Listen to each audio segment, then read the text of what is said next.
Sejarah Islam tidak hanya diukir oleh para orang tua yang bijaksana atau para panglima yang telah beruban, namun juga oleh tangan-tangan muda yang tumbuh dalam dekapan wahyu. Salah satu nama yang paling bersinar dalam cakrawala sejarah ini adalah Usamah bin Zaid radhiyallahu anhu. Beliau bukan sekedar nama dalam deretan sahabat, melainkan simbol dari sebuah revolusi sosial yang dibawa oleh Rasulullah SAW, di mana kemuliaan tidak lagi diukur dari garis keturunan atau warna kulit, melainkan dari ketakwaan dan kecintaan kepada Allah dan Rasul-Nya.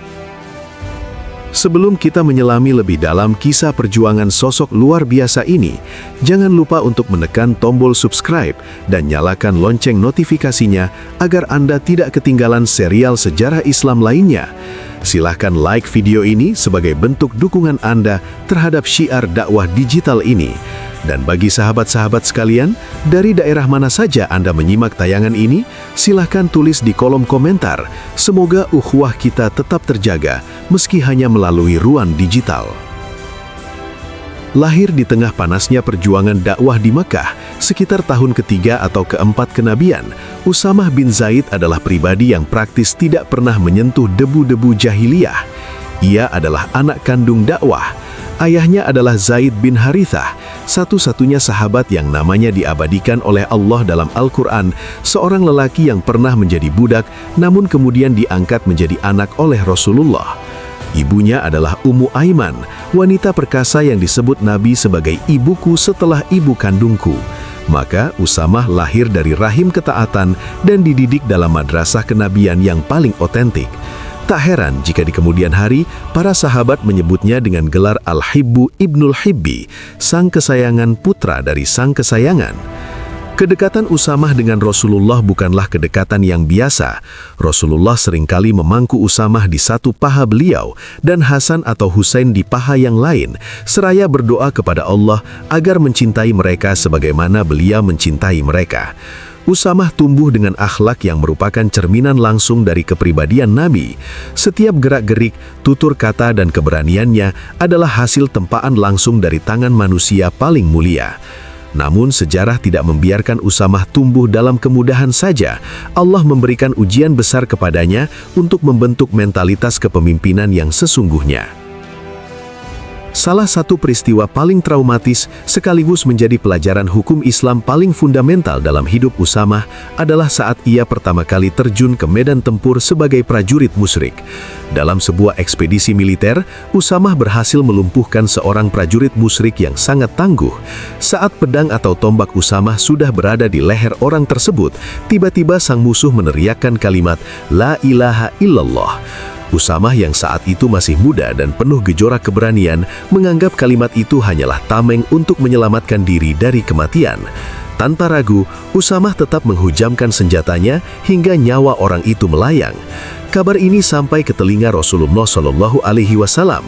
Apa yang terjadi kemudian adalah salah satu momen di mana Nabi menunjukkan kemarahan yang luar biasa, bukan karena kekalahan perang, melainkan karena pelanggaran terhadap hak asasi ketauhidan. Wajah Nabi merah padam. Beliau bertanya dengan nada yang sangat tajam, "Wahai Usamah, apakah engkau tetap membunuhnya setelah ia mengucapkan La ilaha illallah?" Usamah mencoba membela diri dengan logika medan perang. "Wahai Rasulullah, dia mengucapkannya hanya karena takut akan senjata saya." Namun jawaban Nabi menjadi prinsip abadi bagi seluruh umat Islam hingga kiamat. Beliau bersabda, "Apakah engkau sudah membelah dadanya, sehingga engkau tahu apakah hatinya berkata demikian atau tidak?" Kalimat ini menghujam jantung Usamah. Nabi terus mengulang-ulang pertanyaan itu hingga Usamah merasa seolah-olah ia belum masuk Islam sebelum hari itu, saking besarnya penyesalan yang ia rasakan. Dari sinilah lahir kaidah bahwa Islam hanya menghakimi apa yang tampak secara lahiriah, sementara urusan hati sepenuhnya adalah otoritas Allah. Usamah belajar dengan cara yang sangat keras bahwa pedang seorang muslim tidak boleh menyentuh siapapun yang telah mengakui keesaan Allah, apapun motif di baliknya. Teguran ini tidak lantas membuat Usamah dikucilkan. Sebaliknya, Rasulullah tetap memberikan kepercayaan besar kepadanya. Puncak dari kepercayaan itu terjadi menjelang wafatnya Rasulullah. Di saat penyakit Nabi mulai memberat, beliau justru menginstruksikan pembentukan sebuah pasukan besar untuk menghadapi kekuatan adidaya Romawi di wilayah Balqah, Palestina. Keputusan yang mengejutkan Madinah saat itu bukanlah sasaran perangnya, melainkan siapa yang ditunjuk Nabi sebagai panglimanya. Di hadapan para sahabat senior seperti Abu Bakar, Umar bin Khattab, Abu Ubaidah bin Jarrah, dan Sa'ad bin Abi Waqqas, Rasulullah menunjuk pemuda yang belum genap berusia 20 tahun, Usamah bin Zaid. Keputusan ini memicu pergunjingan di sebagian kalangan. Bagaimana mungkin seorang pemuda belia yang bahkan belum banyak memiliki pengalaman memimpin harus membawahi para veteran perang Badar dan Uhud? Namun inilah cara Rasulullah mendobrak feodalisme dan senioritas yang tidak produktif. Kepemimpinan dalam Islam adalah tentang kapasitas dan mandat, bukan sekedar usia. Ketika mendengar protes tersebut, Rasulullah bangkit dari tempat tidurnya dalam keadaan sakit, mengikat kepalanya dengan kain, lalu naik ke mimbar dan menegaskan dengan suara yang tegas bahwa Usamah adalah sosok yang layak memimpin, sebagaimana ayahnya dahulu juga layak memimpin. Beliau memerintahkan agar pasukan ini segera diberangkatkan. Inilah amanat terakhir Rasulullah yang kemudian menjadi ujian loyalitas terbesar bagi umat Islam setelah kepergian beliau. Ketika awan duka menggelayuti langit Madinah atas wafatnya Rasulullah SAW, stabilitas umat Islam berada di titik nadir yang paling mengkhawatirkan. Di satu sisi, jasad mulia Nabi baru saja dimakamkan, sementara di sisi lain, ancaman disintegrasi muncul dari berbagai penjuru semenanjung Arabia. Fenomena murtad massal, munculnya nabi-nabi palsu seperti Musailamah Al-Kadzab, dan penolakan membayar zakat menjadi badai yang siap menghancurkan pondasi negara yang baru berdiri itu. Di tengah kemelut yang begitu dahsyat, sebuah pertanyaan besar muncul di benak para sahabat. Apakah masih relevan mengirimkan pasukan terbaik ke perbatasan Romawi di bawah komando seorang pemuda belia, sementara Madinah sendiri sedang terancam dari dalam? Abu Bakar Asy-Syiddiq yang baru saja menerima baiat sebagai khalifah pertama dihadapkan pada ujian kepemimpinan yang belum pernah ada presidennya. Banyak sahabat senior, termasuk Umar bin Khattab, datang membawa aspirasi dari mereka yang merasa khawatir. Mereka menyarankan agar keberangkatan pasukan Usamah ditunda hingga kondisi keamanan di dalam negeri stabil. Logika militer saat itu mengatakan bahwa menarik pasukan keluar dari ibu kota di saat musuh-musuh domestik sedang bangkit adalah sebuah bunuh diri strategis. Namun disinilah kita melihat perbedaan antara pemimpin yang bekerja dengan logika manusia semata dan pemimpin yang bekerja dengan landasan iman serta loyalitas mutlak kepada wasiat Nabi. Abu Bakar menunjukkan ketegasan yang menggetarkan jiwa. Dengan suara yang tidak bergetar sedikit pun, beliau menjawab kekhawatiran para sahabat. Demi Allah, seandainya binatang buas akan menerkamku di Madinah ini, dan seandainya anjing-anjing liar menyeret kaki-kaki para ibu kaum mukminin, aku tidak akan pernah membatalkan perintah yang telah ditetapkan oleh Rasulullah SAW. Aku tidak akan menurunkan panji yang telah dikibarkan oleh tangan beliau sendiri. Inilah momen krusial yang menentukan arah sejarah. Bagi Abu Bakar, keberangkatan pasukan Usamah bukan sekadar masalah taktik militer, melainkan masalah ketaatan total. Beliau percaya bahwa keberkahan bagi umat ini hanya akan datang jika mereka setia pada jalur yang telah digariskan oleh sang Nabi. Tidak berhenti di situ, muncul usulan kedua yang lebih sensitif. Para sahabat meminta melalui perantara Umar bin Khattab agar jika pasukan tetap harus berangkat, pimpinannya diganti dengan seseorang yang lebih tua dan berpengalaman. Mendengar permintaan ini, Abu Bakar yang biasanya lemah lembut langsung meledak amarahnya. Beliau menarik janggut Umar bin Khattab seraya berseru, "Celakalah engkau wahai putra Khattab, Rasulullah yang mengangkatnya, lalu engkau menyuruhku untuk memecatnya." Jawaban keras ini mengakhiri segala perdebatan. Tidak ada satupun sahabat yang berani bersuara lagi. Keputusan telah bulat. Usamah bin Zaid tetap menjadi panglima tertinggi. Momen keberangkatan pasukan tersebut menjadi pemandangan yang sangat mengharukan dan syarat akan pesan moral. Bayangkan sebuah parade militer di mana seorang pemuda berusia 20 tahun duduk tegak di atas kudanya, sementara pemimpin tertinggi umat Islam, Khalifah Abu Bakar Asy-Syiddiq, berjalan kaki di sampingnya sambil menuntun tali kekang kuda tersebut. Usamah merasa tidak enak hati dan berkata, "Wahai Khalifah Rasulullah, naiklah ke atas tunggangan ini, atau aku akan turun dan berjalan bersamamu." Namun Abu Bakar menolak dengan lembut seraya berkata, "Demi Allah, engkau tidak boleh turun dan aku tidak akan naik. Apa salahnya jika kakiku berdebu sejenak di jalan Allah?" Tindakan ini bukan sekadar penghormatan kepada Usamah, melainkan pesan kepada seluruh dunia bahwa dalam Islam, perintah Nabi harus dijunjung tinggi tanpa melihat status sosial atau usia. Sebelum melepaskan pasukan, Abu Bakar memberikan wasiat yang kemudian menjadi kode etik peperangan paling manusiawi dalam sejarah peradaban. Beliau melarang pasukan Usamah membunuh wanita, anak-anak, dan orang tua. Beliau melarang penebangan pohon, pembakaran tanaman, dan perusakan rumah ibadah pemeluk agama lain. Inilah misi militer yang membawa rahmat, bukan kehancuran. Pasukan ini pun bergerak menuju wilayah Balka di Palestina, sebuah perjalanan panjang sejauh ratusan kilometer melintasi gurun yang panas. Keberangkatan pasukan Usamah ternyata memiliki efek psikologis yang luar biasa. Ketakutan ini meredam banyak potensi pemberontakan sebelum sempat pecah. Efek pencegahan atau deterrent effect dari keberangkatan pasukan ini secara tidak langsung telah menyelamatkan Madinah dari serangan musuh internal. Sesampainya di wilayah musuh, tepatnya di daerah Abna, Usamah membuktikan bahwa kepercayaan Nabi dan Abu Bakar kepadanya tidaklah salah. Ia mengatur strategi serangan dengan sangat rapi dan disiplin. Serangan kilat yang dilakukan pasukan Muslim mengejutkan garnisun Romawi setempat. Lokasi tersebut merupakan tempat yang sama di mana ayahnya, Zaid bin Harisah, gugur syahid dalam Perang Mu'tah. Dengan penuh keberanian dan keahlian kepemimpinan yang matang melampaui usianya, Usamah memimpin serangan yang berhasil memorak-porandakan pertahanan lawan. Kemenangan yang diraih bukan sekedar kemenangan fisik. Pasukan Usamah berhasil mengamankan wilayah perbatasan, mendapatkan harta rampasan perang yang melimpah, dan yang paling penting adalah mereka kembali ke Madinah tanpa kehilangan satupun personil pasukan dalam jumlah yang signifikan. Keberhasilan ini menjadi tamparan bagi mereka yang sebelumnya meragukan kemampuan Usamah. Kemenangan ini juga memberikan suntikan moral yang luar biasa bagi kaum muslimin yang sedang berduka karena wafatnya Nabi. 40 hari setelah keberangkatan mereka, Madinah menyambut kepulangan pahlawan muda ini dengan penuh sukacita. Usamah masuk ke kota Madinah dengan mengendarai kuda milik ayahnya, membawa panji kemenangan yang berkibar tinggi. Abu Bakar dan para sahabat menyambut mereka di gerbang kota. Keberhasilan ini membuktikan bahwa visi Rasulullah Shallallahu Alaihi Wasallam menembus batas waktu dan logika konvensional. Usamah bin Zaid bukan lagi sekedar anak kesayangan. Ia telah bertransformasi menjadi panglima yang disegani, yang namanya disebut dengan penuh hormat oleh kawan maupun lawan. Namun, kejayaan militer ini hanyalah satu sisi dari kehidupan Usamah. Keberhasilan pasukan Usamah di perbatasan Romawi tidak hanya mencatatkan kemenangan militer yang gemilang, tetapi juga mengukuhkan sebuah standar baru dalam sejarah kepemimpinan Islam. Namun, bagi Usamah bin Zaid sendiri, kejayaan dan rampasan perang bukanlah puncak dari pencapaian hidupnya.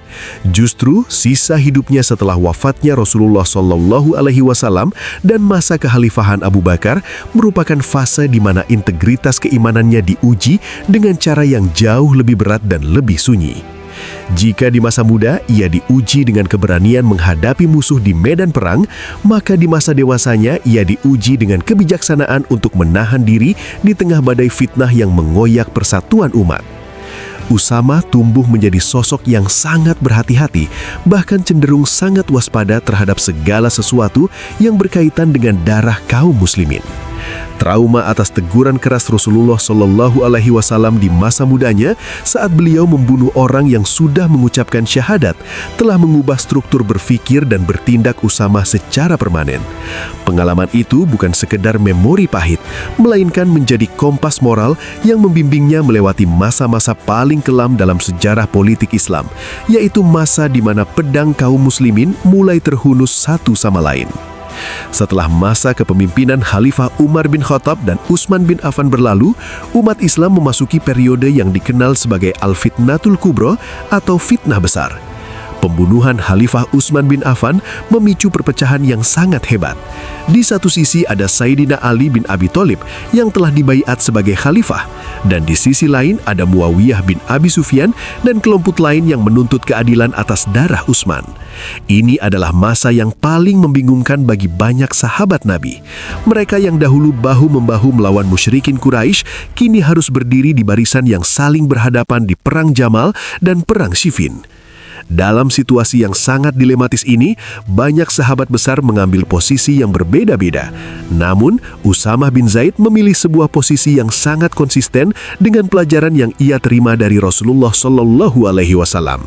Beliau memilih untuk uzlah atau mengasingkan diri dari kancah peperangan antar sesama Muslim. Sikap ini lahir dari sebuah prinsip yang tak tergoyahkan, bahwa ia tidak akan pernah lagi mengangkat pedang terhadap siapapun yang mengucapkan La ilaha illallah. Diriwayatkan dengan sangat menyentuh bagaimana Sayyidina Ali bin Abi Thalib yang sangat mencintai Usamah mencoba mengajaknya untuk bergabung dalam barisannya. Ali mengetahui bahwa kehadiran Usamah, sang kesayangan Rasulullah, akan memberikan legitimasi moral yang besar. Namun, Usamah mengirimkan surat yang berisi jawaban yang sangat jujur dan penuh penghormatan. Beliau menuliskan, "Wahai Amirul Mukminin, Anda tahu bahwa saya adalah orang yang sangat mencintai Anda dan mengakui keutamaan Anda. Seandainya Anda berada di dalam mulut singa sekalipun, saya pasti akan ikut masuk bersamamu untuk menyelamatkanmu. Namun dalam urusan peperangan ini, di mana pedang saya harus mengenai orang yang sholat menghadap kiblat yang sama dengan kita, saya memohon maaf. Saya telah berjanji kepada Allah melalui lisan Rasulnya bahwa saya tidak akan pernah lagi memerangi orang yang telah bersyahadat." Beberapa sahabat lain mencoba mendebat Usamah dengan membacakan ayat-ayat Al-Quran tentang kewajiban memerangi kelompok yang membangkang atau fi'atun baghiyah. Namun, Usamah menjawab dengan argumen yang sangat dalam. Beliau memahami bahwa ayat-ayat tentang perang ditujukan untuk menegakkan kalimat Allah atas kaum musyrikin, bukan untuk menyelesaikan sengketa kekuasaan di antara saudara seiman. Baginya, keselamatan agamanya lebih utama daripada segala bentuk kepentingan politik. Ia lebih memilih untuk dicela sebagai orang yang diam daripada harus menghadapi Rasulullah di hari kiamat dengan tangannya yang berlumuran darah orang muslim lainnya. Keteguhan prinsip Usamah ini adalah bentuk ijtihad yang sangat berharga. Ia mengajarkan kepada kita bahwa terkadang keberanian yang paling besar bukanlah keberanian untuk maju berperang, melainkan keberanian untuk tidak ikut serta dalam sebuah kekacauan yang tidak jelas ujung pangkalnya. Selama masa-masa penuh ketegangan tersebut, Usamah menghabiskan waktunya dengan ibadah, merenung, dan tetap menjadi penengah yang dihormati. Beliau tetap menjaga hubungan baik dengan Sayyidina Ali maupun sahabat-sahabat lainnya, tanpa sedikit pun kehilangan rasa hormat dari pihak manapun. Memasuki tahun-tahun terakhir hidupnya, Usamah bin Zaid tetap menjadi rujukan bagi generasi muda tabi'in yang ingin mendengar langsung bagaimana sifat dan perilaku Rasulullah Shallallahu Alaihi Wasallam. Beliau adalah saksi hidup dari transisi umat Islam dari sebuah komunitas kecil di Madinah menjadi sebuah imperium besar dunia. Meskipun dunia telah berubah, gaya hidup Usamah tidak pernah berubah. Ia tetaplah putra dari Zaid bin Haritsah yang rendah hati, yang menjunjung tinggi pola hidup zuhud dan sederhana. Beliau tidak pernah tergiur oleh jabatan atau kekayaan yang melimpah akibat perluasan wilayah Islam. Pada tahun 54 Hijriah, di masa pemerintahan Muawiyah bin Abi Sufyan, sang pembawa panji kesayangan Rasulullah ini akhirnya dipanggil menghadap sang Khalik. Beliau wafat di daerah Al-Jurf, sebuah tempat yang tidak jauh dari Madinah, tempat yang sama di mana dahulu pasukannya berkumpul sebelum berangkat ke Romawi. Kepergiannya meninggalkan duka yang mendalam bagi umat Islam. Beliau wafat dengan membawa catatan yang bersih dari darah saudara seimangnya, sebuah prestasi spiritual yang ia jaga dengan tetesan air mata penyesalan sejak masa mudanya. Kisah Usamah bin Zaid memberikan kita pelajaran multidimensi. Pertama, tentang bagaimana Islam menghancurkan tembok rasisme dan kasta. Seorang pemuda berkulit hitam, putra mantan budak, bisa memimpin para bangsawan Quraisy hanya karena kualitas iman dan ketaatannya. Kedua, tentang pentingnya visi seorang pemimpin dalam menyiapkan generasi muda. Rasulullah Shallallahu Alaihi Wasallam tidak hanya memikirkan kemenangan saat itu, tetapi beliau sedang menyiapkan pemimpin masa depan. Ketiga, dan yang paling utama, adalah tentang kesucian kalimat tauhid. Usamah adalah pengingat bagi kita semua bahwa siapapun yang telah bersyahadat, maka darah, harta, dan kehormatannya adalah haram bagi muslim lainnya. Di era modern ini, di mana seringkali kita begitu mudah menghakimi dan membunuh karakter sesama muslim hanya karena perbedaan pandangan politik atau organisasi, kisah Usamah bin Zaid adalah cermin yang sangat tajam. Apakah kita lebih pintar dari Nabi sehingga kita merasa berhak membedah isi hati orang lain? Apakah kita merasa lebih benar sehingga kita berani melanggar kehormatan mereka yang bersujud kepada Allah yang sama? Usamah bin Zaid telah membuktikan bahwa mencintai Nabi berarti mematuhi peringatannya, terutama peringatan untuk menjaga persaudaraan. Demikianlah rangkaian panjang mengenai perjalanan hidup Usamah bin Zaid radhiyallahu anhu. Dari seorang bocah yang duduk di pangkuan Nabi, menjadi panglima muda yang menundukkan Romawi, hingga menjadi orang tua yang bijaksana dalam menjaga kedamaian umat. Semoga kisah ini tidak hanya menjadi wawasan sejarah, tetapi menjadi getaran iman yang mengubah cara kita berinteraksi dengan sesama mukmin. Terima kasih kepada sahabat sekalian yang telah menyimak dari bagian pertama hingga bagian terakhir ini. Semoga Allah mengumpulkan kita bersama Usamah bin Zaid dan orang-orang yang dicintai Rasulullah SAW di surganya kelak. Jangan lupa untuk membagikan video ini kepada kerabat dan teman-teman agar semakin banyak yang mengambil hikmah dari sejarah emas ini. Sampai jumpa di pembahasan sejarah luar biasa lainnya. Wassalamualaikum warahmatullahi wabarakatuh.